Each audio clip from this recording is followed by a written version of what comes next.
Hello, everybody, and welcome to OpenExO Live. Really great to be with you this week. And this week we have Michael Bankole Joseph from Nigeria. And you can see up there we have a full lineup of amazing people coming up in the next couple of weeks. And before we get I'm going to call him Banky this time because before we were chatting, Bankole is his name. Michael is sometimes what they call him. So we'll say Banky.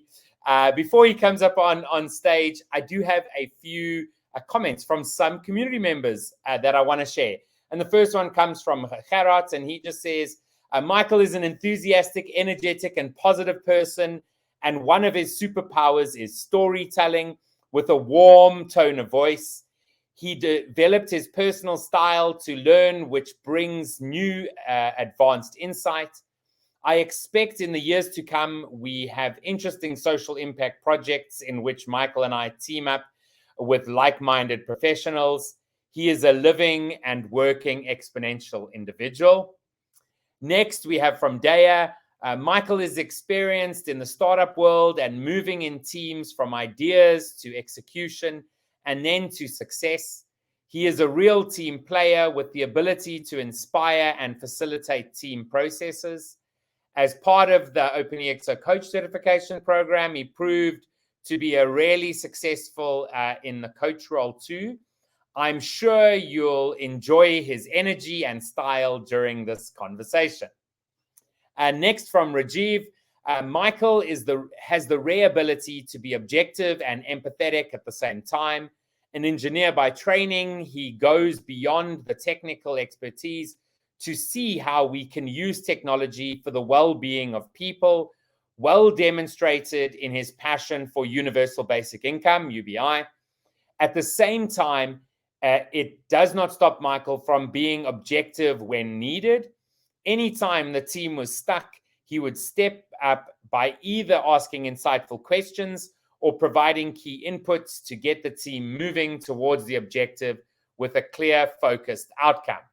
And then lastly, from Magdalena, Michael is a brilliant and very talented human being, a well-seasoned business coach with an exponential mindset, a writer and a true thought leader. Michael has the intelligence and imagination to create brilliance. It is incredibly inspiring to work with him, especially when his brain diverges and he lets his imagination flow. This is the moment when he usually leaves you in awe. Michael is a virtuoso in coaching. He would filter through the noise of your business ideas and point out the most crucial aspects you need to work on to make it a success. Michael clearly has a growth mindset. His personal story is remarkable and shows how he has transformed along the journey of becoming the person he is today. So with that, I am going to welcome up Michael onto the screen. Michael, welcome. How are you doing? I'm fine. Thank you, Kevin. Thank you so much. Thank you for having me. It's a great pleasure. And so I always start by asking the person that I'm speaking to give us a little bit of background about yourself, up until how you actually came to join the community. What's the story? Yeah, thank you so much. By the way, I am beaming with smiles here because the energy I feel from the comments you read from my colleagues that was constant. Imagine that being constant throughout our certification program. That energy, everybody recognizing the worth of the next person and intelligent and collectively, supporting each other. Those words were very specific and very direct to to the contributions we all brought to the table. People recognizing your words and your skills. It was really a time of refreshing, and it's kind of imprinted uh, a definite understanding of your worth through that process. Yeah, how I came to EXO, that story, I think a bit of background. I was born dyslexic and I didn't know. So you would grow up thinking you were a slow learner or stuff like that. And in Nigeria, that wasn't easily diagnosable, at least in the community where I grew up. I was fortunate to stumble upon a psychology textbook in the school library when I was in secondary school. And then I also found out that I also had ADH. You know, uh, we were opportune to get a voluntary service. This voluntary service organizations used to send teachers to Nigeria, to our school particularly. It was a private school. And this teacher from the UK took me aside and found out I was dyslexic. He had the skills. He had had some work with special needs kids. And then he took me aside and taught me physics and chemistry. And in record time, we covered the curriculum. And that began my journey of understanding that there was nothing I couldn't learn. And I began to crave for knowledge. I'll go into the school library and read everything but my school books. Open a full encyclopedia and go from cover to cover, and because he taught me how to learn, and that carried on into my life as a network engineer, Cisco engineer, server engineer, VSAT engineer, which I did for about 12 years. But along the way, this is starting from like 2000, but along the way, I discovered that every time I went into an organization, I was employed by a new employer, they would rather leverage my business management skills, my business development skills, and my leadership skills. I'll be told to lead the engineering team, and I will not see any field work for like a month. I'll be told to do business development for a new product that was going to market, and I'll have to come up with the marketing strategy and all that, you know. And it was in the midst of all this that I began to gravitate away from engineering. I even went into software engineering, coding and things like that. But I began to gravitate away from that because the task of solving challenges appealed to me more than computers and information technology, which I had a natural aptitude for. I mean, I picked up the CCNA coursework for Cisco and I went through it alone without an instructor. But then business appealed to me more, and I began to learn strategies, gain tools and skills in this area. So, enter accelerate down my journey to the pandemic, and we're all in lockdown. And I began to take stock of my skill sets, my competencies, and deciding how I was going to reinvent myself. Because now, we had a major economic downturn in the country, in Nigeria, and I had to start thinking about what I was going to do. I have a family, my lovely wife and my 3 kids who I call coup plotters because in the morning they wake up like terrorists. These are the list of our demands. And during the day, they are like coup plotters. They're going around to unseat your government. So I had to find a way to make more money. And it was at that time a neighbor of mine introduced me to a company in Dubai, Global Management Consultants, and they gave me an opportunity to consult for them remotely. So what that entailed was they had a client who was even looking for market entry into Nigeria. Since I had market entry expertise, I'll consult on the project and then I'll get paid for that consultation. So, and they would then offer trainings and opportunities. And one of the opportunities they gave was that they had an EXO sprint going on in the organization. It was being led by Paul Epping and Tariq at the time. And they gave me this opportunity, to be trained as a consultant in the EXO sprint. And of course, my at the same time, my wife too was working for the organization as a digital marketing consultant. So we're on the sprint together. So you can imagine how our household was that period. so so it opened my mind, Kevin. it was at that moment that I became aware that the roadblocks I experienced when I was trying to solve business challenges was because I lacked the tools to execute those strategies. Now, at the same time, I was also aware that dyslexic thinking, which LinkedIn, by the way, has recognized now, and they put it up as a skill. You could actually click that as your skill. Was one of my skill sets, but I did not know how to leverage it. So EXO methodology kind of just put it on nitrous, and man, I was solving problems for free because it was like finally, caged lion unchained, and he was just going after everything in front of him. And it's really amazing, really amazing. I can't think of business any other way. That's that's really awesome. And so, I mean, I can't imagine how it must have been having two people in one household on a sprint. Like I don't know who was feeding your children, but now, since joining the community, obviously, massive transformative purpose is so important, in the EXO methodology. Can you share, tell us about your MTP? Yes. There are a lot of great ideas coming up in Nigeria. I'm sure being in the EXO community, you are probably even more aware of that than me, because I know OpenExO watches these metrics, upcoming startups, businesses that are doing well, disrupting industries and things like that. But you see, one major problem with businesses in Nigeria is there's this great idea, but then they become a legacy organization as they grow big, strong, and they can't stand the test of time. And then the power or the potential of the organization begins to trickle down as the founder ages, because they operate a very hierarchical system of leadership. And you'll see thriving business initiative, but going nowhere. And ever since I was a child, I would lay down on my bed and be thinking about how to solve problems, the challenges I face in society. I'll be thinking of inventive ways to create business, and then how that business will sustain itself. Because I'm the sort of person that doesn't like to manage stuff 100%. I just want to build it well enough for it to run itself, and the people who are involved to do their jobs, and everybody just does the job. I don't have to pay attention to it.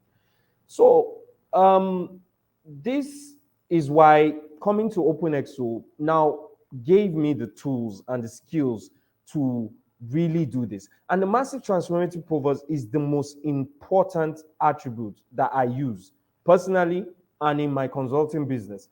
In fact, when I go to a client, if it's an existing organization, the first conversation I want to have with you is, okay, so what are we about? And then the minute you start asking these questions, I am so pleased that so far I have not had any rejection with, the process of onboarding a massive transformative purpose for any organization. They see why immediately, because they get why this is important the minute you start to talk about it and you explain the process. So for me, with every experience I've had in my life, business, professionally, my massive transformative purpose came down to leveraging technological advantage to create sustainable abundance. Because when I look back, the process of generating your massive transformative purpose is actually, in OpenExO, is the definite process. And so when I look back at my experiences and took account of my competencies and what I'm drawn to, this was what mattered to me. That first, you don't have to build technology if it exists. All the problems in Nigeria, the technologies to solve them have already been created. So I am not dealing with a technology problem here. I'm dealing with business cases, business challenges. So we leverage these technologies, the technological advantage, because some technology is not advantageous, some is advantageous, and then to create sustainable abundance. Because when you are entering a market, like when you are carving out a market niche in Nigeria, because of the population, and if you do your process properly, you will have a massive market share. So how do you make that abundance sustainable? This is what I'm all about. For instance, I engaged with a startup that is about to launch in a couple of weeks' time. And the first thing I did was I told them the particular customer they were looking at wasn't their customer segment.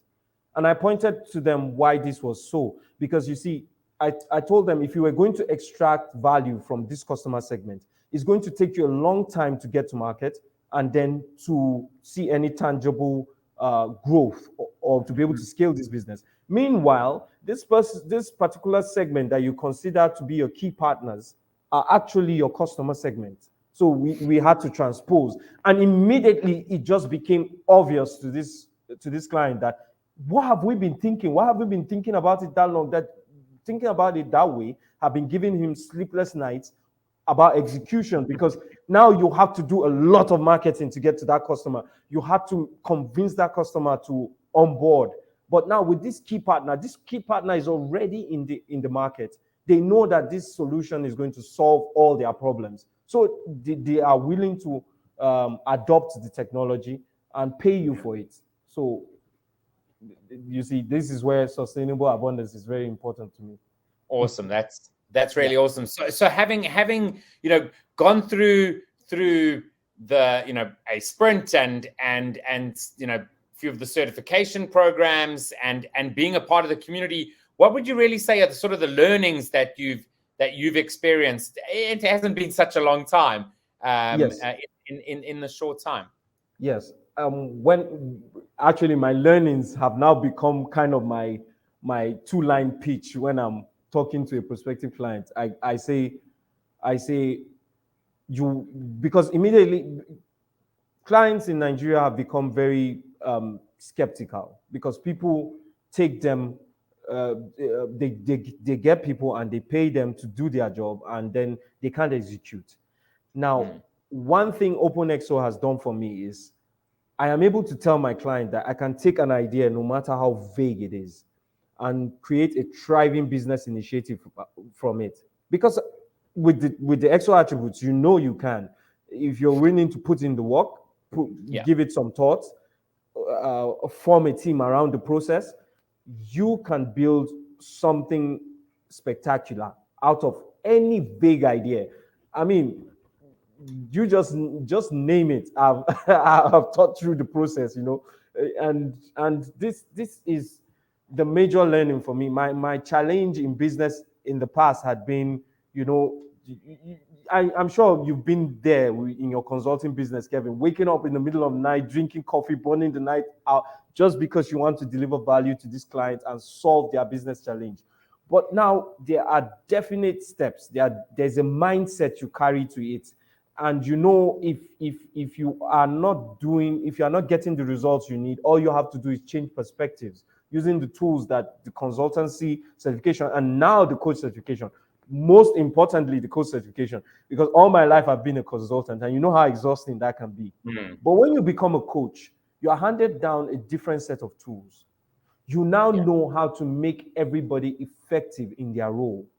You know how to give them the skill sets they require. And if somebody needs upskilling, you know what exactly it is they need to upskill in to get to where you want them to be. And the coach certification was the best decision of my life. When I got that email, it was like sent from God, to take the opportunity and do the certification. And when I got into it, every day I would say to Coach Dia, who was my coach in the coach certification, I was like, I don't see how I would have been able to evolve in my practice if I had not done this. Yeah. That's really awesome to hear. Now, if we look from a Nigerian perspective, right? What would you say are the sort of major benefits that the Nigerian business environment can get from the EXO methodology? Yes, thank you so much. I did not elaborate on that before. Just like I said before, quote unquote business development consultants are brilliant in designing a business plan for you, but then they walk away. Well, that's what I've experienced. I'm not saying all of them are, but that's what I've experienced working with the clients I'm working with. I get to them and they are complaining about how they paid this person a ton of money, and all they have is just these documents, business plan, this, that, and there's no strategy for execution. Even when they say there's a strategy for execution, you find out it's a marketing plan. Now, when we start our work together, they realize that there is a definite methodology using the EXO attributes. By the time I start to explain to them, they see that even within the attributes, their go-to-market strategy is hinged on the attributes. We start with the MTP. We create this vision, and then we align the entire team. And that was one beautiful thing the coach certification did to me. You know that team alignment that happens in week 0. I now insist on it when I'm working with teams. I do that alignment. First thing, once we develop the MTP, we align everybody to that, and then the work is easy from then on. And guess what? I get back to the office, to my client's office the next week, and those guys have accelerated further than I'd given them knowledge for. And I'm like, you guys are about to put me out of a job here, But I'm so happy because it means I'm doing something right. So what the Nigerian business environment will benefit from EXO methodologies is how to take business ideas from just planning through the phase of idea planning and then execution. That's where the business is. Until you execute, you don't even know if you have anything there. And EXO attributes, we just, it's like what Salim always says: if you are a legacy organization and you're not implementing 4 of the attributes, you're already failing.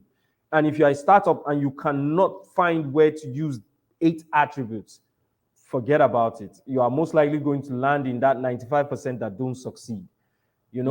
So that is what Nigeria will benefit from: it execution, and also how to scale businesses so that a lot of the problems, business challenges, can be solved by Nigerian business people who are brilliant. By the way, I am meeting some really gifted people.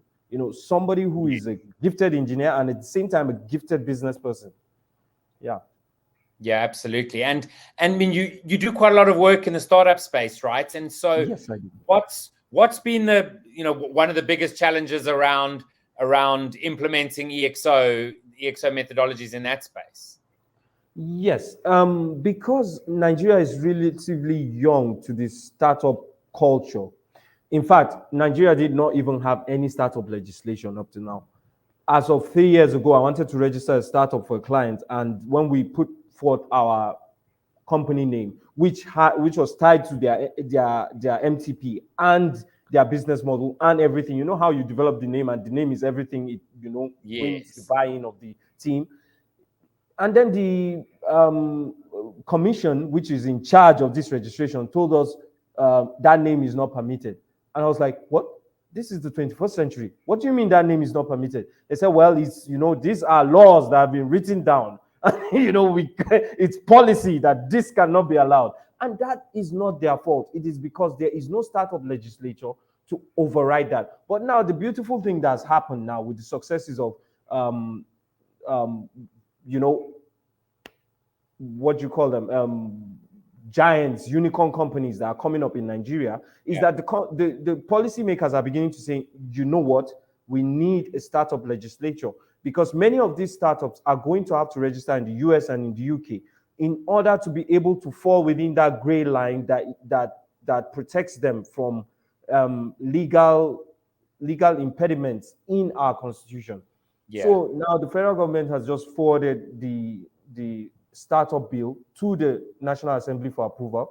An interesting thing that is happening now is that the city I'm currently residing in, Kaduna City, which is also part of Kaduna State, the state administration has now mandated the creation of a startup bill. And they are not just doing it independently. They are running it with startup corporations, people in the startup tech space, to ask them, what do you want? What can we do for you? And this is a massively interesting event, because it's not normal for this to happen in Nigeria. But you have policymakers, the government, the administrative government saying, okay, how do we make this work? You people know this thing better than we do. How do we make it work? And then the governor is saying, look, I want this startup bill up and running post haste. What that means is that with the extent to which emerging technologies are entering Nigeria and the amount of talent that is residing in Nigeria, we are about to see an explosion of abundance, as we will say in OpenExO, in Nigeria, in that space. And that I just can't wait to see that. I'm so optimistic about the future.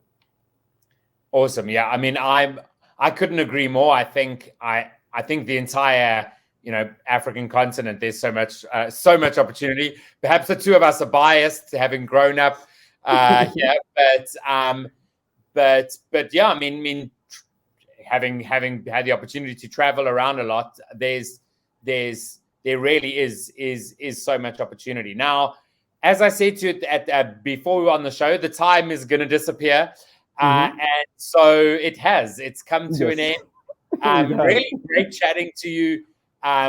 We haven't had a conversation like this ever, actually, and I guess we know about each other in the community, but not necessarily have a conversation like this. So for those of you who are watching, this was just an initial discussion, initial chat.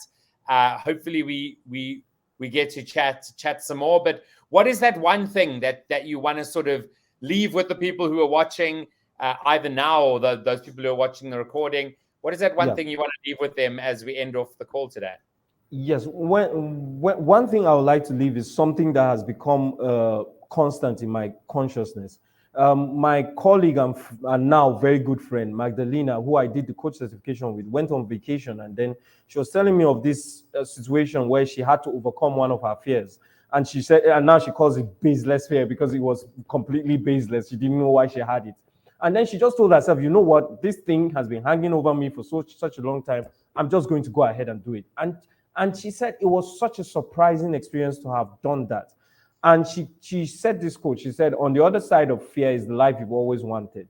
And it made me pause and think. And that is the way I've lived my entire life, challenging every fear I have. I'm the sort of person that I do not tolerate fear. If you give me a role or a task, I will say yes. You know that thing Richard Branson said, say yes, and then go find out how to do it. That's exactly who I was. I would say yes. And then I looked back when she said that, and I said, if I had not taken those chances and those risks and damned whatever failure was staring me in the face, I would actually not be the person who I am today. And I would not trade that life with anything in the world. I absolutely love my life and the person I've become. So what I'll leave with anyone here is to say, take that risk. Find something to commit yourself to and solve that problem. The problem I'm solving is that there are great gifted people in this country. I am going to do all it takes to make sure that their potential is manifested to solve the problems that Nigeria has. Because in solving those problems, there's great abundance to be had. Absolutely. Well, Banky, amazing chatting to you. Thank you so much for joining us. And we'll chat again soon.